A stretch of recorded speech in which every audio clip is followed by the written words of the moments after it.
Gavon here, ready to read you a story. And we're continuing to celebrate mental health awareness. And so it's all the month of May. And so what we're going to do now is read you a story when I am worried. Okay, so we've been talking about the way I feel, the way I act, when I'm scared, when I'm happy. And so now we're going to talk about when I'm worried. Some of us get worried about things. And so let's talk about what that feeling does to us and kind of see what we can learn. So thank you for being here tonight. Hola comunidad de Greenfield, soy Super Galván aquí con ustedes leyendo más historias y este mes estamos celebrando mental salud y este día vamos a leer esta noche cuando me siento preocupado, muy preocupado, y hay veces cuando ustedes se sienten preocupados, cuando yo me siento preocupada, so vamos a leer lo que podamos hacer para entender lo que está pasando en nuestras emociones, okay? So when I am worried, let's talk about that emotion. And again, thank you, Miss Mateo, for sharing your beautiful books. All right, here we go. First thing in the morning, Josh felt happy and light, but as the day progressed, try as he might, he struggled to manage his worry and his fear, and all kinds of concerns began to appear.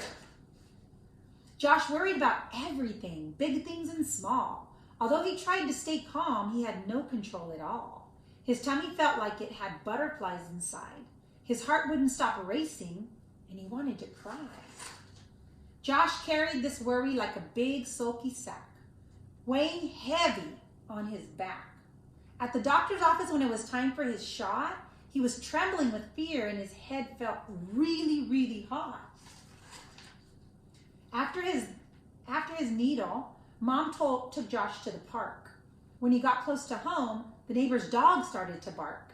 Scared of that loud noise, Josh ran straight to the front door. He hid in his room till he couldn't hear the noise anymore. So the dog scared him, the barking. Maybe dogs scare you too. That night, Josh worried when it was time to go to bed. Worry made his tummy feel bad, and worry hurt his head. When Mom closed his door, it was dark, and Josh felt alone. His worries grew bigger as his mind started to roam. He worried that there were monsters hiding in his room. His chest started to feel tight and his head started to doom.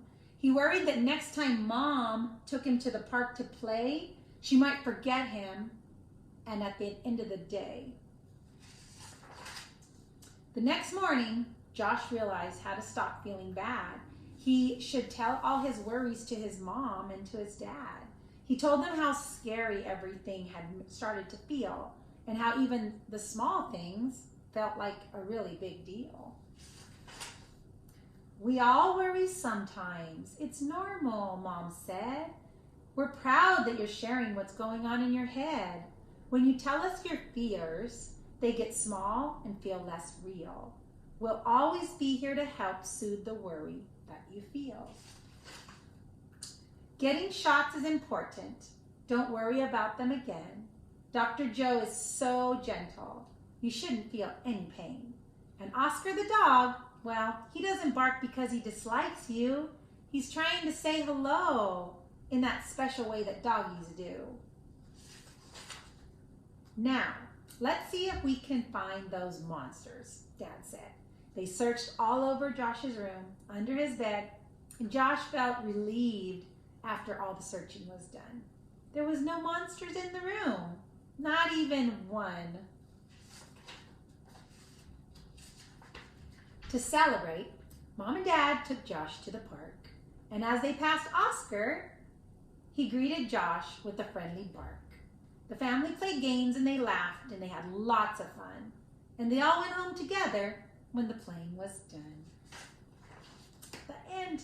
So that was a really good example of how to talk about your feelings, because if you have something in your head and you're really, really worried about it and scared, and it'll never go away unless you talk to someone.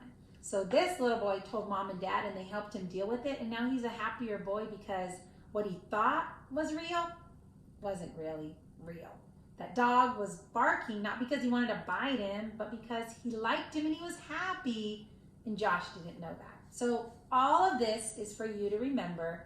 Talk to someone if you're worried, okay? So thank you for joining me here tonight. I'm so glad that you got to read the story and enjoy it. Super Gavon here with Greenfield School District, sending a great big bear hug from our family to yours.